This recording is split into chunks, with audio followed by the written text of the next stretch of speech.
یہ کہانی ہے رحمت کی۔ ایک عام سا آدمی لیکن دل میں ایک گہری الجھن لیے پھرتا تھا۔ دن کا زیادہ وقت دفتر کی تھکن اور شام کا غصہ اپنے ہی گھر والوں پر۔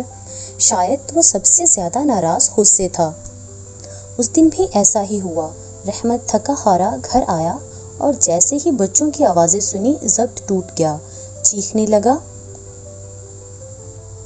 بچے سہم گئے اور بیوی خاموشی سے دروازے پر کھڑی دیکھتی رہی۔ خاموشی گونجنے لگی جیسے پورا گھر سسکنے لگا ہو۔ رات کو سب سو گئے مگر رحمت جاگتا رہا۔ ایک سنسان کمرہ، ایک خالی کرسی اور ایک ٹھنڈی چائے کا کپ۔ وہ بس بیٹھا رہا۔ شاید وہ سوچ رہا تھا یا شاید بس خود سے چھپ رہا تھا۔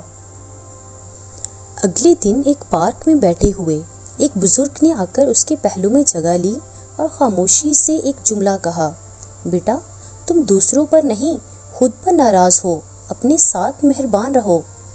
یہ جملہ سیدھا اس کے دل کے اندر اترا۔ رحمت کچھ نہ بول سکا مگر اندر سے کچھ ٹوٹا بھی اور جڑنے لگا۔ اسی لمحے رحمت کی آنکھوں میں حیرت تھی اور آنسو کا عکس۔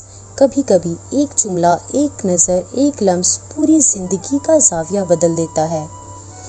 اگلی صبح رحمت آئینے کے سامنے کھڑا تھا، اپنے چہرے کو غور سے دیکھ رہا تھا اور پہلی بار اسے اپنی آنکھوں میں نرمی دکھائی دی، ایک چھوٹی سی مسکراہٹ، جیسے اندر کوئی نیا سفر شروع ہو۔ اب وہی رحمت بچوں کو گلے لگا رہا تھا، مسکرا رہا تھا، بیوی کی آنکھوں میں سکون تھا اور پورا گھر ایک نئی روشنی سے بھر گیا تھا۔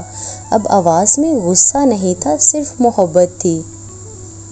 اور اب رحمت صرف گھر میں نہیں دفتر میں بھی بدل چکا تھا، اور اب جونیئر کولیگز کو صرف چائے نہیں اعتماد دیتا تھا۔ چہرے پر روشنی، باتوں میں نرمی اور میز پر ایک چھوٹا سا پیغام، be kind, start with yourself. وہ جان چکا تھا کہ جب انسان اپنے ساتھ مہربان ہوتا ہے تبھی دنیا مہربان ہونے لگتی ہے۔ یہ کہانی صرف رحمت کی کہانی نہیں ہے، یہ ہر اس انسان کی کہانی ہے جو خاموشی سے خود سے لڑ رہا ہے۔ اگر آپ بھی کہیں اندر ناراض بیٹھے ہیں تو ایک بار خود سے نرمی سے بات ضرور کیجیے گا۔